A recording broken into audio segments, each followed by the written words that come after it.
Hi friends, it's Danielle with Take Care Mama, and today I'm going to talk about the books I read in the month of November. We are getting down to the end of the year, and I had a pretty good reading month. I read 8 books, and there were some surprises. Let's start with this series. I actually read 4 books in the Wayward Children Series. This is the only series this year that I have read more than the first book. They are by Seanan McGuire, who wrote Middle Game. And Middle Game was probably my most disappointing read of this year. Not in as I liked it the least, but just I had such high expectations and it didn't work for me. So I was a little leery to get into this series, but I've heard great things. And also one of the reasons why I picked these up is they are super short. We're at the end of the year. I'm trying to finish my yearly reading a week early in December so that I can do some wrap up. So I just wanted some quick, easy reads. And I'm telling you, these are good. They are fantasy and YA, usually not my thing, but so much fun. It reminds me a lot of The House in the Cerulean Sea, which was a favorite read of so many from last year. We'll start with the first, which sets up the series, Every Heart a Doorway. This takes place in regular Earth that we know. And in this series, children sometimes stumble upon a door. And if they walk through, they find them in a magical land that is more suitable for their character. This author has created several magical worlds, and they can all be mapped out based on a few criteria. To the north, we have the virtuous worlds, and to the south, we have the wicked worlds. To the east, we have logical and then illogical to the west. Children find themselves in these worlds, and oftentimes they find themselves coming back to our world, and usually they're really disappointed by that, and they try their whole rest of their life to find a door to get back to their magical world, because to them that's where they really belong. And for those kids on this earth, there is a school for them called Eleanor West's for Wayward Children. And here they can hang out with other children who understand and kind of wait until their door appears. So again, this book takes place here at the school. We get to know a lot of characters and the worlds from which they come, and there's a bit of a murder mystery in this. The other great thing about this series is the diversity. We have a trans character, an asexual character, a character who is larger than the other kids, and I just think that's great for YA. That definitely did not exist when I was reading YA as a young adult. Down Among the Sticks and Bones is book 2 of the series, and it takes place exclusively in another world. We're in the world of the Moors, and this is a prequel of 2 characters that we met in book 1, and we see the world that they came from before enrolling in Eleanor's school. And this world is high logic and high wicked. We have vampires and gargoyles and wicked masters, and I had so much fun reading this. The third book is my least favorite. It's called Beneath the Sugar Sky, and we are in the world called Confection. It's high nonsense and virtue. There's a lot of sugar and candy and queens and things like that, and it just wasn't my favorite. And then the fourth one, which by the way, there are 6 books out right now. The 7th comes out, I think, early 2022. And this 4th one is called In an Absent Dream. I think this was my favorite.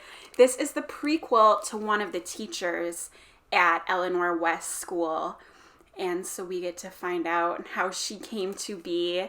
And I identify with her the most. She's a quiet girl who likes to read and feels misunderstood, and she finds herself in a goblin market, and it's just so fun. The other great thing about this series, in my opinion, it's kind of a good intro to fantasy books. We get to go to different things, vampires, queens, and I'm someone who's dipping my toe into the genre of fantasy, so I think this is good timing for me to read. The 5th book I read is a little nonfiction book by Kurt Vonnegut. I read Slaughterhouse-5 earlier this year and loved it. And this is called If This Isn't Nice, What Is? And it's a collection of several commencement speeches he gave. The subtitle is Advice to the Young. And I think I gave this maybe a 3 stars. I enjoyed it thoroughly, but as you can imagine, the speeches start to mirror each other, and it was repetitive, but so funny. And I think this would be a good coffee table book where you would just pick it up and read a speech and put it down and get to the next one later, as opposed to reading it from start to finish like I did. But he is such a good writer, and I am going to read Cat's Cradle soon. My sister-in-law just recommended that to me after she saw I was reading this. Next, we have Business Made Simple by Donald Miller, my other nonfiction book of the month. This is just a really basic business book, a bird's eye view, and I did pick up something. He talks about sales funnels and email marketing and lead generation. I think if you want to brush up or if you are new to marketing and sales, it's definitely worth checking out. My second to last book is The Song of Achilles by Madeline Miller. I'm pretty sure this book came out last year, and I had really high expectations for this. It is Greek mythology, which is something that I've wanted to get into, and it didn't really work for me. I listened to this book. Someone recommended the audiobook, and I took them up on the advice. I don't think that was the right choice for me. It's Greek mythology, so there are a lot of characters to keep track of, and I found myself easily getting confused. This book had a lot of war in it, which obviously it's Greek mythology, but it's just not something that I love reading about.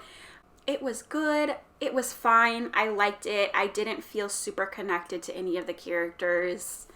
I don't know. This was a little disappointing for me. My last book is my Stephen King for the month. I've been reading one Stephen King every month, and this month was Revival. I've been so excited about this. This was in my video I filmed last January, the top 21 books I want to read in 2021. And I got to it in November. This is horror with religious themes, which is my favorite kind of horror. While I plan to read this starting in January, it's gotten a really big resurgence in the last month or so because of Netflix's popular show, Midnight Mass, which I loved. Midnight Mass and Revival both have a charismatic minister who does healings. And while that's very specific, that's kind of the one thing they have in common. And besides that, they're quite different. Revival is a slower story. We go through probably at least 3 decades of a minister and a man. When they met, the man was a young boy, and the new minister came to town to replace the old minister, and he was very charismatic and did a healing. And then we follow the 2 characters. I think that's all I'm gonna say. I really enjoyed it. It is slower. I tend to like slower books. I gave it a 4 stars. It did what I wanted it to do, and I'm really glad that I picked it up. So those are the 8 books I read in November. Thank you so much for watching.